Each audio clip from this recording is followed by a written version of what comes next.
ভারতের পর এবার 2027 এশিয়া কাপের ফাইনাল রাউন্ডে দ্বিতীয় ম্যাচে মাঠে নামতে চলেছে বাংলাদেশ। গত খেলায় ভারতের বিপক্ষে নিজের অভিষেক ম্যাচে অসাধারণ পারফরমেন্স করেও নিজের দলের প্লেয়ারদের দুর্বলতার কারণে ভারতের বিপক্ষে জয় পায়নি বাংলাদেশ। তবে এবার শুধু হামজা চৌধুরী নয়, বাংলাদেশ ফুটবল ইতিহাসে সকল রেকর্ড ভেঙে পৃথিবীর বিভিন্ন প্রান্তের প্রবাসী তারকা ফুটবলারদেরকে নিয়ে সিঙ্গাপুরের বিপক্ষে নিজের দেশের মাটিতে খেলতে নামবে বাংলাদেশ। তো আজকের ভিডিওতে আমরা জানতে চলেছি সিঙ্গাপুরের বিপক্ষে বাংলাদেশের হয়ে কোন কোন প্রবাসী ফুটবলার মাঠে নামবে এবং সিঙ্গাপুর বনাম বাংলাদেশ ফুটবল ইতিহাস। তাছাড়া আমরা আরো জানতে চলেছি বাংলাদেশ বনাম সিঙ্গাপুরের ম্যাচটি কবে কখন অনুষ্ঠিত হবে। সকল কিছু জানতে ভিডিওটি শেষ পর্যন্ত দেখতে থাকুন। আর আপনি যদি আমাদের চ্যানেলে নতুন হয়ে থাকেন তাহলে আমাদের চ্যানেলটি অবশ্যই সাবস্ক্রাইব করে দিবেন। তবে চলুন আর দেরি না করে ভিডিওটি শুরু করা যাক।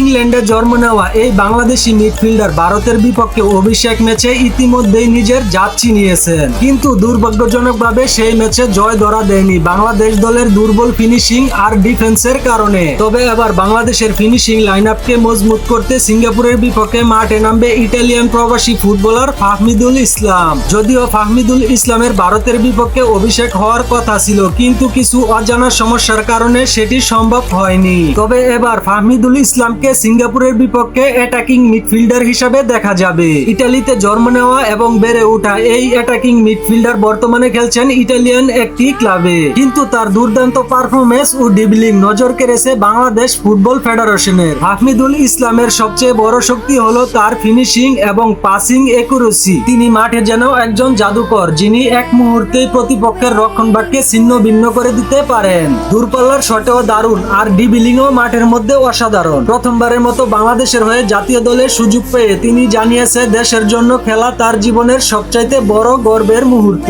শুধু তাই নয়, বাংলাদেশ দলে যুক্ত হচ্ছেন আরো একজন ভয়ঙ্কর অ্যাটাকিং মিডফিল্ডার। জন্ম কানাডা, কিন্তু হৃদয়ে গাথা লাল সবুজের পতাকা। হ্যাঁ বন্ধুরা, বলছিলাম আর কারো কথা নয়, কানাডিয়ান প্রবাসী সমিত সুমের কথা। তিনি শুধু একজন স্ট্রাইকারই নন, তিনি এক জীবন্ত কিংবদন্তি। কানাডিয়ান প্রিমিয়ার লিগে নিজেকে প্রমাণ করার পর এবার দেশের টানে ফিরেছেন মাতৃভূমির জার্সি গায়ে চড়াতে। দ্রুত গতি, নিখুঁত ফিনিশিং আর শারীরিক দাপট সব মিলিয়ে তিনি বাংলাদেশ আক্রমণ ভাগে হতে পারেন এক সম্ভাবনার নাম। বিশেষ করে হেড এবং বক্সের মধ্যে গোল তাকে প্রতিপক্ষের জন্য করে তুলেছে এক মারাত্মক হুমকি। বাংলাদেশ ফুটবল ইতিহাসে এই প্রথম শক্তিশালী এক প্রবাসী ফরোয়ার্ড মাঠে নামতে চলেছে বাংলাদেশের হয়ে। শুধু তাই নয়, বাংলাদেশের 18 কোটি ফুটবল প্রেমী তাকিয়ে থাকবে এই প্রবাসী ফুটবলারের দিকে। অন্যদিকে প্রতিপক্ষ সিঙ্গাপুরের রয়েছে বিশ্বমানের কিছু ফুটবলার যারা ইতিমধ্যে ইউরোপের সেরা ক্লাবগুলোতে খেলেছেন। তার মধ্যে অন্যতম হলো ইসকান ফান্দি। ইসকান ফান্দি একজন সিঙ্গাপুরের শক্তিশালী ফরোয়ার্ড, যিনি ইউরোপ ক্লাবে নিজেকে প্রমাণ করেছেন বহুবার। তাছাড়া আরো রয়েছে হারিস হারুন। হারিস হারুন সিঙ্গাপুরের অন্যতম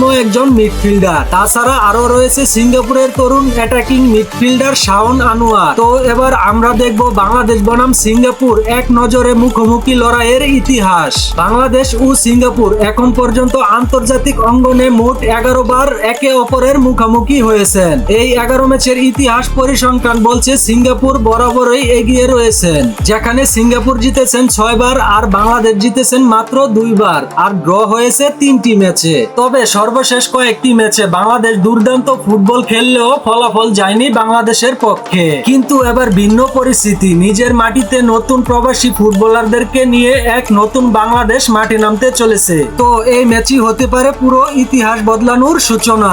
এবার চলুন দেখে আসি বাংলাদেশ বনাম সিঙ্গাপুর ম্যাচের সময়সূচি। বাংলাদেশ বনাম সিঙ্গাপুরের এই ম্যাচটি অনুষ্ঠিত হবে আগামী 10 জুন বাংলাদেশ সময় সন্ধ্যা 7টায় বাংলাদেশ জাতীয় স্টেডিয়াম ঢাকায়। তো আপনারা যারা বাংলাদেশ বনাম সিঙ্গাপুরের এই ম্যাচটি সরাসরি লাইভ দেখতে চান, তারা ম্যাচ চলাকালীন সময় ফেসবুকে আজকের খেলা লেগে চার্জ দিলেই পেয়ে যাবেন। আর অন্যদিকে ইউটিউবে সরাসরি লাইভ দেখতে পারবেন টি স্পোর্টস ইউটিউব চ্যানেলে। তো আপনি কি মনে করেন বাংলাদেশ বনাম সিঙ্গাপুরের এই ম্যাচটিতে কে জয়লাভ করবে? আপনার মতামত কমেন্টে জানিয়ে রাখুন। ভিডিওটি ভালো লাগলে লাইক, কমেন্ট ও শেয়ার করতে ভুলবেন না। দেখা হবে পরবর্তী কোনো ভিডিওতে। আল্লাহ হাফেজ।